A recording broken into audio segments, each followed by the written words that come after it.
آسماں بے ماہ کامل، سدرا بے روح الامین، تورے سینہ بے کلیم اللہ ہو، ممبر بے انیس۔ آج اردو مرثیہ گوئی کے نگر تاباں خدائے سخن میر ببر علی انیس کے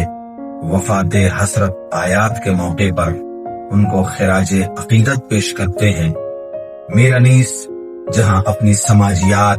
اپنی نفسیات، اپنی واقعہ نگاری، اپنی منظر نگاری، اپنی جذبات نگاری، ان تمام حوالوں سے جانے جاتے ہیں، وہاں ان کی تنقیدی بصیرت بھی قابل توجہ ہے جو ان کے مراثی میں جا بجا بکھری ہے۔ کتنا خوبصورت شعر کہتے ہیں کہ گلدستہ معنی کو نئے ڈھنگ سے باندھوں،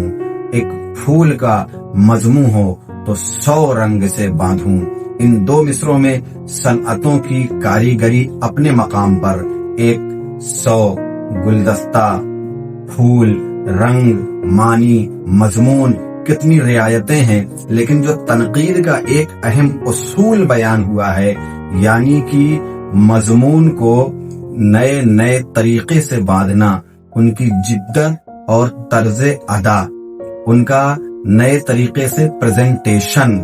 کلیم الدین احمد نے تو اس پر بھی تنقید کی کہ یعنی کہ انیس کے پاس مضامین نہیں ہوں گے، وہ بار بار ایک ہی مضمون کو پیش کرتے جائیں گے، لیکن یاد رکھنا چاہیے کہ اگر اس اصول کو اپنایا جائے گا تو دنیائے ادب ایک قدم بھی آگے نہیں بڑھ سکتی۔ مضامین کو جب نئے نئے طریقے سے پیش کیا جاتا ہے تو ان میں تازگی پیدا ہوتی ہے، حسن پیدا ہوتا ہے، خوبصورتی پیدا ہو جاتی ہے۔ جب ایک پھول کو الگ الگ رنگوں سے، الگ الگ زاویے سے، الگ الگ کیفیتوں سے دیکھا جائے گا تو پھر ادب کے باغ میں بہار آئے گی، پر رونق ہوگا، ہوائیں آئیں گی اور بلبل چہکتے جائیں گے اور ناظرین آتے رہیں گے۔ یہی ادب کا حال ہے، جتنی رنگا رنگی ہوگی اتنا ہی چمنستان ادب آباد ہوگا، اتنا ہی ادب نواز افراد اس کی جانب کھینچتے چلے آئیں گے۔